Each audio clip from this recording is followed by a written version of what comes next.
Language Learning Series. Understand Fast English. Have you ever been in a conversation with a native English speaker, just nodding along, but inside you feel completely and utterly lost?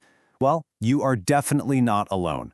And in this explainer, we are going to crack the code on how to finally understand fast, natural English. You know the feeling, right? You're in a conversation, trying your best to keep up, but it feels like you're always a few seconds behind. They're already on their next point, and your brain is still scrambling to process the first sentence. It is so frustrating. But what if I told you the reason this happens has almost nothing to do with what you've been led to believe? All right, so to get to the real solution, we've got to clear the air first. There are two really common myths about listening that actually hold us back more than they help. So let's just bust them right now. Okay, so myth number one is the classic native speakers just talk way too fast. But, think about it. They don't think they're speaking fast. They understand each other just fine. The problem isn't their speed, it's actually the way we're trying to listen. The truth is, our brains are processing what we hear too slowly, and we're about to find out exactly why that is. And then there's myth number two. Oh, I just need more vocabulary. We get caught in this trap of thinking, if I just knew more words, I'd get it. But listen, you could literally take a transcript of a conversation, know every single word on that page, and still feel lost when you hear it spoken at a natural pace. So clearly, the problem isn't just about the words themselves. So if it's not the speaker's speed, and it's not our vocabulary, what on earth is it? Well, the real culprit is one single deeply ingrained habit. We try to listen to English one word at a time.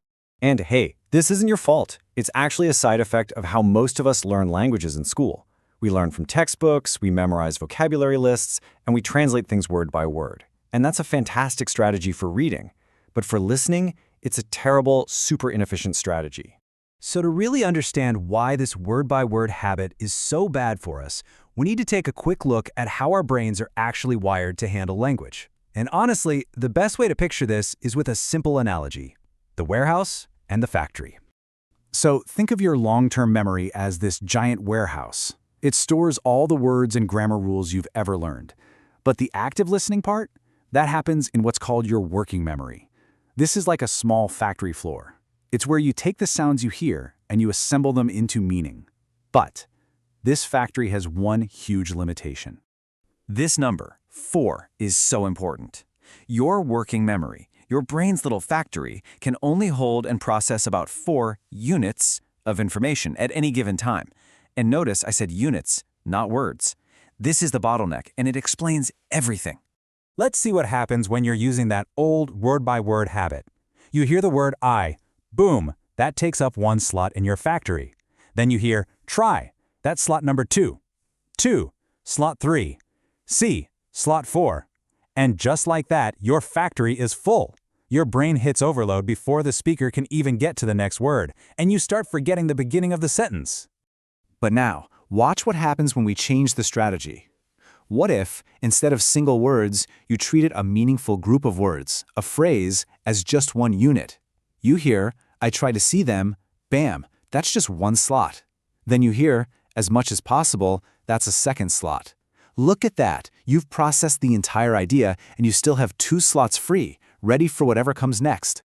And just like that, the solution becomes incredibly clear. It's not about trying to make your brain's factory bigger. You can't do that. It's about sending it bigger, smarter, more efficient packages of information. The goal is to stop hearing individual words and start hearing phrases. This right here, this is the core takeaway. The entire strategy for leveling up your English listening is to consciously change this one fundamental habit. Let's make this super concrete with a real example. All right, here's a perfectly normal, everyday sentence. When a native speaker says this, it just flows. Let's break down how your brain handles this sentence using those 2 different habits we talked about. So with the old word-by-word habit, your brain is trying to juggle 10 separate pieces of information. 10! I mean, it's an impossible task. Your working memory just crashes almost instantly. This is exactly why you feel so stressed and fall behind. It's total cognitive overload. But now look what happens when you switch to the phrase habit. That whole sentence becomes just 2 units. I try to see them, and as much as possible. All of a sudden, the mental load just plummets from 10 all the way down to 2. Your brain can finally relax. It's efficient, and you have the mental space to actually understand the meaning, not just decode a storm of individual sounds. So the path forward really isn't about just putting in more hours of the same old practice. It's about making a fundamental shift in how you listen. It really is all about changing that one single habit. And here's the most crucial point. Just memorizing more vocabulary is like trying to fix the factory's overload problem by just dumping more raw materials into the warehouse. It doesn't solve the bottleneck on the factory floor. In fact, practicing listening word by word only makes that bad habit stronger. Real, lasting improvement comes from changing the process itself. And that leaves us with a final question for you to think about. The next time you sit down to practice your English listening, ask yourself, what am I really doing here? Am I just testing my knowledge of words? Or am I actively training my brain to build the right habit, the habit of hearing in phrases? Because the answer to that question will change everything.